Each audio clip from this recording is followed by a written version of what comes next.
Tak došli jsme na nejvyšší dostupné místo Petry. Jsem poněkud splavený, ale stojí to za to. Ukážu teď to okolí.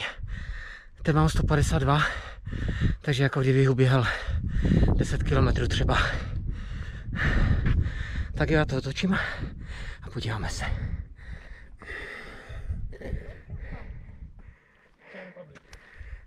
Tak, tady to je rituální místo, kde probíhaly oběti. Je tady vytesaná ve skále taková plošina, uprostřed obětní oltář. Nevím, asi to byly zvířecí oběti teda, nicméně byly. No, tady je změna, všude jsou beduíni, tady se zdá je beduínka. Už nám tady bude určitě něco nabízet, ale já se nejdřív podívám po okolí. Tady je vidět za tou první hranou soutězka, kterou jsme vyšlapali nahoru. Bylo to docela do schodu. Vzadu to je asi město Vady Musa. I když ne, to už někde stranou. Vady Musa je tam, kde jsem teď natočil kameru. Vzadu možná bude vidět balon, který slouží jako taková mobilní rozhledna. Oni ho na laně nechají vystoupat do výšky asi 100 metrů. Pak se turisti můžou rozhlédnout, no a pak ho zase stáhnou dolů. Takže nelítá tady nikde nad pouští, jenom prostě jezdí nahoru dolů. No rozhledy uchvatné. Hello. Hi, very nice. Nice. Ah, okay, thank you. Yes. Tak jdeme se podívat dozadu, tady je nějaká kuča. Předpokládám, že to jsou buď suvenýry, anebo že by tady někdo bydlel, jakože přespával, když je turistická sezóna. Podíváme se. No tady je docela padák dolů, já tam k tomu ani moc nejdu, protože jak známo, tak mám z hloubek strach. Dole jsou vidět nějaké stavení, pak tam je nějaký kemp asi, jsou tam zaparkovaná auta. No, tady máme výhled. Zase taková polopoušť. Není to vyloženě poušť, je tam i něco zeleného občas.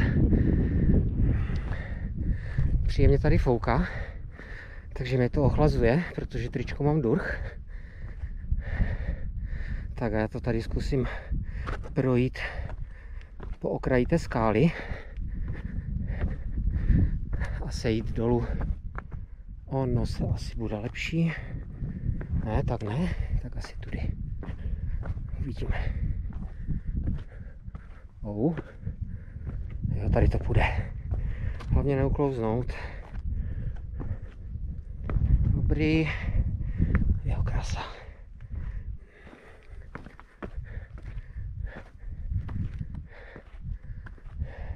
Jo, tak mají tady kávu, čaj, studené drinky, vodní dýmku.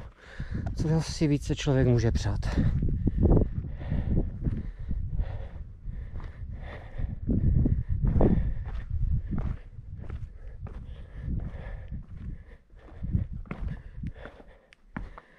Tak a my asi procházíme dál.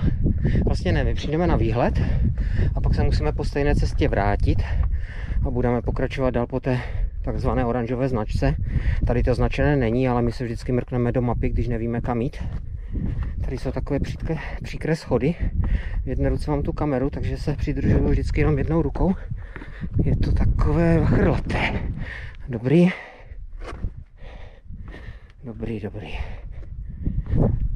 Tak. Tady si dáme asi nějaké pití nebo něco. Fakt tady dobře fouká, příjemně, takže to ochlazuje, i když jsme na slunci, tak je to super.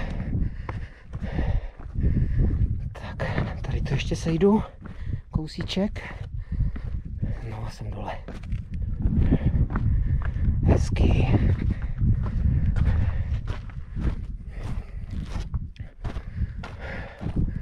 No, tady je nějaké odpadliště dějin, nebo propadliště, nebo jak se to říká.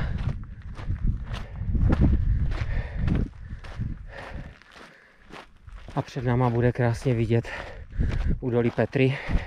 Já to natočím kamerou, pak kameru vypnu už mě bolí ruka, protože ji nesu docela dost dlouho. Chtěl jsem nahrát celý ten výstup, což se teda povedlo. My si tady dáme nějaké občerstvení a chvilku počilujeme. Ještě natočím to údolí, ani se mi nechce úplně přiblížovat, no ale jo, dobrý je to.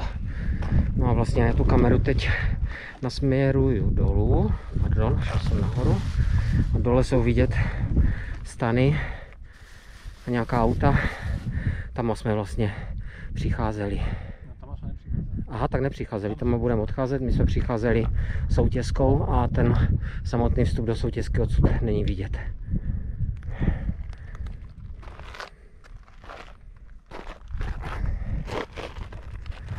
Tam je tak vidět, že začíná to údolíčko, kde pěstují něco, tam je zelené. Nějaká oáza. Pokračuje.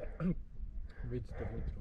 No a tam my potom půjdeme, ten klášter si myslím, že je zhruba tímto směrem, vidím tam možná nějakou stavbu. A to aha, takže tam někde před náma. Tam jeden z těch. Nicméně jsme teď jakoby za horizontem, tak samotná stavba není vidět.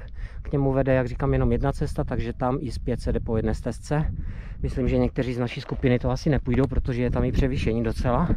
A my to dáme zatím v pohodě. Vystoupali jsme docela dost, ale teď tady je to fakt osvěžující. Tak jo. Já si dám taky džusík nebo něco. Tak zatím se loučím, pak zase pustím. Pak zase to video pustím, až bude něco zajímavého.